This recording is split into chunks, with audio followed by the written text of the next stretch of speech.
काली सुरंग, अगला मुसाफिर तुम हो। ये शब्द देखते ही मेरे पैरों तले जमीन कांप उठी। धुन से बनी वो रहस्यमयी ट्रेन धीरे धीरे मेरे सामने आकर रुक गई। उसके दरवाजे अपने आप खुल गए। अंदर गहरा सन्नाटा था, न कोई यात्री, न कोई आवाज, सिर्फ पुरानी लकड़ी की सीटें और टिमटिमाती पीली रोशनी। अचानक मेरी बुझी हुई टॉर्च अपने आप जल उठी।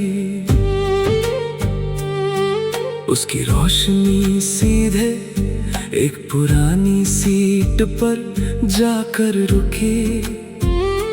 वहां एक धूल से ढकी डायरी पड़ी थी। मैंने कांपते हाथों से उसे खोला।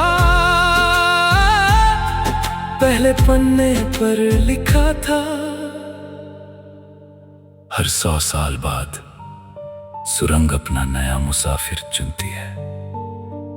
अगले पन्नों पर अलग अलग लोगों के नाम थे और सबसे आखिरी पन्ने पर मेरा नाम धीरे धीरे उभरने लगा।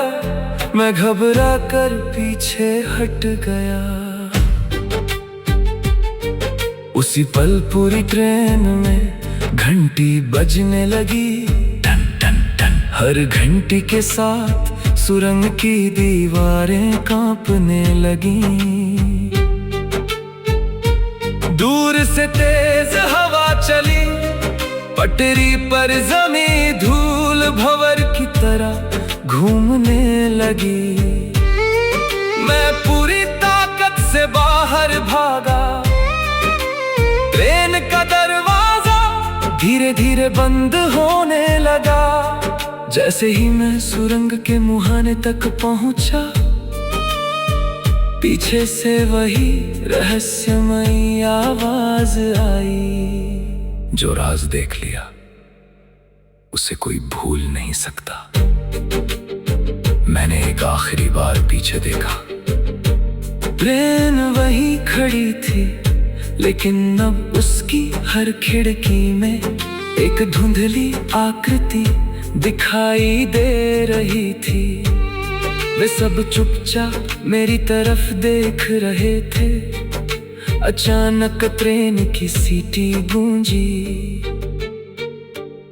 पूरा अंधेरा एक पल के लिए कांपा और अगले ही क्षण ट्रेन, पटरी और धुंध सब गायब हो चुके थे। मैं सुरंग से बाहर निकल आया।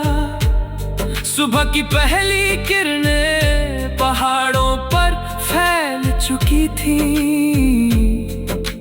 लोगों ने कहा, उस सुरंग में तो कोई रेल की पटरी है ही नहीं। मैंने कुछ नहीं कहा, बस अपनी जेब में हाथ डाला। वहां एक पुराना लोहे का टिकट रखा था। उस पर उभरे हुए अक्षरों में लिखा था, यात्रा समाप्त नहीं, अगली रात फिर मिलेंगे। उस दिन के बाद मैं कभी उस सुरंग के पास नहीं गया। लेकिन कुछ रातों में जब हवा बिल्कुल शांत होती है, दूर पहाड़ों की तरफ से एक पुरानी ट्रेन की सीटी अब भी सुनाई देती है। और ऐसा लगता है जैसे अंधेरे में कोई अब भी अगले मुसाफिर का इंतजार कर रहा हो।